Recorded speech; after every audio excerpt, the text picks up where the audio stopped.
In a big way, we got a big weekend of football to discuss. We'll start this morning in the NFL with some playoff questions heading into Week 17. Were you looking for something more profound? Not in Week 17. They got to dot the I's and cross the T's. We know the Steelers will sit Big Ben on Sunday. Now we're hearing the Chiefs have the same plan for Patrick Mahomes. They're going to rest him for their season finale against the Chargers. But Jenna, why not rest him? Chiefs have everything clinched. Glad you asked. There's still a few unchecked items, which is where our guy Nick comes in. Nick, is it a good idea or a bad idea for the Kansas City Chiefs to sit your guy Patrick Mahomes with the playoff bye already locked up? It's probably the right decision, but I'm not sure I like it. And that is for selfish and selfless reasons. Selfish reasons is, listen, if you watch the show a lot, you've learned a few things about a lot of us. But one of the things you've learned about me is I may or may not have a slightly crippling gambling problem. And I've got bets on Mahomes to win MVP. That could go out the window. I have 7-1 on Travis Kelce to lead the league in receiving yards. Wave goodbye to that. And a bet I've already spent the money. I've spent the money on Patrick Mahomes leading the league in passing yards. That was locked up. But if he doesn't play, all of a sudden Deshaun Watson could take it from him. So for my personal perspective, I don't love it. But bigger than that, here's my actual concern.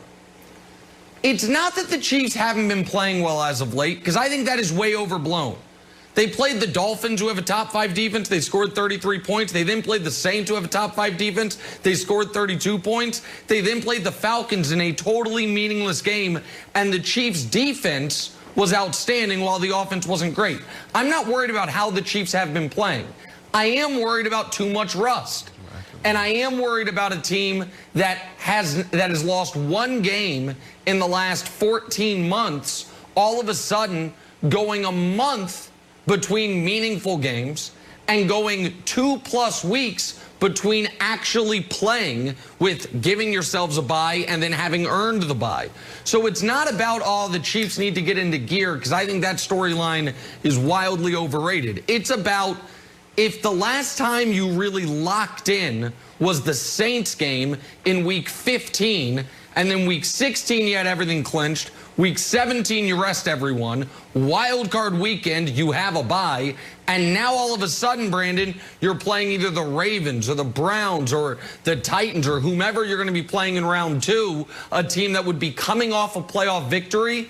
That does concern me a bit. I understand trying to avoid the injury, but I think the rust thing, Brandon, could be a real factor here. Yeah, Nick, look, there's a few things here that we need to talk about. I think it's a good idea, first and foremost. And the reason why, these guys have been running high since the Super Bowl. You got to think about what you just said, Jenna. 2020 been an interesting year. No, it's been a tough year for probably 99% of the people in the world. So when you think about this, the physical and the mental toll that's been on a lot of us throughout this year, and then all these athletes as well, going into a billion-dollar business. They're multi-million-dollar athletes, and every day they're being criticized and critiqued and judged. They don't walk into these facilities and these coaches are saying, hey, guys, great job. No, 90% of the time they're like, hey, wide receiver, you're a yard off. You're an inch off the mark. You got to be better. Patrick Mahomes, you see that right foot? If you do this a little differently, the ball will come out a little better. So it's a high-pressured environment. So I would say for the Kansas City Chiefs, this is the perfect thing for them. Now you're giving Patrick Mahomes, the most deadliest quarterback, the most deadliest player in the NFL, a time to just relax and take a deep breath. I think this is a really good thing for them. And, Nick, I feel so bad for you.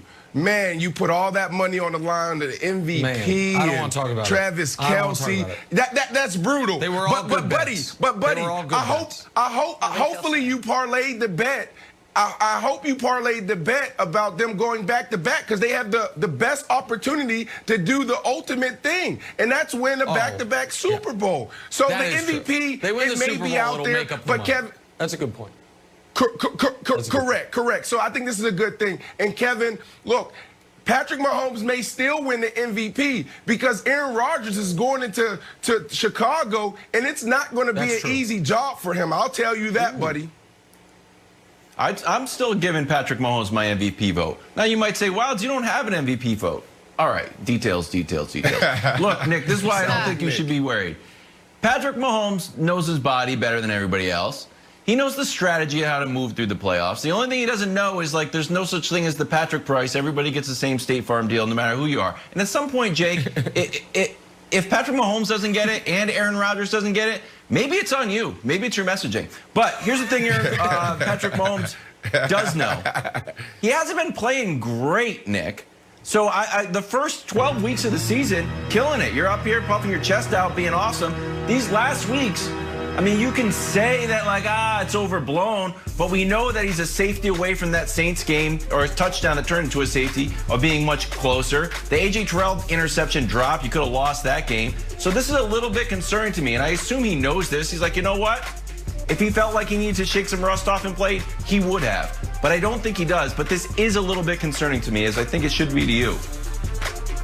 Well, I will admit, and I think it's obvious, he has not been as sharp the last few weeks. You saw it with the 3 picks in the Dolphins game, which was more picks than he had in the whole season up to that point. And the A.J. Terrell play, you're right. It would have been a hell of an interception, but it was an interceptable ball. What does give me some solace in Andy Reid's decision to rest Mahomes, Jenna, is that I think Mahomes knew it going into the Falcons game.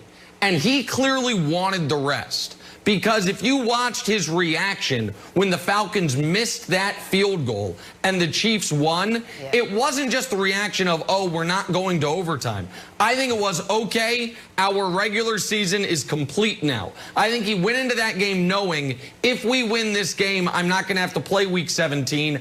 And if his #1 goal was to get to the playoffs healthy, then he did accomplish that by winning that Falcons game, which, by the way, after the A.J. Terrell near pick, there was not a near touchdown, but an actual touchdown, a game-winning pass, 30 yards out to win the game by the guy who should be the MVP. That actually is how that game ended. All right, so what do we know here? We know Nick has lost money, especially if Mahomes doesn't go with 17. And we know the Chiefs are still the favorites to win the Super Bowl once again. Bills, the Bucks, and the Seahawks. Brandon, quickly here, who you picking to win it all, Chiefs or the field? Yeah, well, you guys know I picked the Seattle Seahawks to come out the NFC, the Pittsburgh Steelers to come out the AFC. But right now, okay, I got to go with the Chiefs. The Chiefs are a better team this year, Jenna, than they were last year. And the reason why is because they find other ways to win. It's not all on Patrick Mahomes and his arm. They're winning on defense. They're winning on special teams. They're winning with coaches. They're winning with the running game. So I picked the Chiefs over the field, but it's going to be interesting. Don't forget about those Buffalo Bills. So 2 very quick points. One is, Brandon's been very good about owning up to his preseason Super Bowl pick. I've been very good about owning up to half of my preseason Super Bowl pick. I had the Chiefs winning it over the Dallas Cowboys, which, by the way, all of a sudden, that take's still alive. All of a sudden, the Cowboys take back from the dead. Like it could, an old zombie take, it's back, and I should have never abandoned it. Cowboys still alive going to Week 17. No, it's over. It's done. I've got Jenna. I will take the Chiefs over the field. And speaking of parlays, I will parlay that with, if we do get a Chiefs-Bills AFC Championship game, my old buddy Brandon Marshall might come on this show and say, you know what? I know I said the Chiefs, but I think the Bills are going to beat them. I think if the Bills win back-to-back playoff games, he's not going to be able to hide his love for Brian Daboll and Josh Allen, and he's going to pick them to beat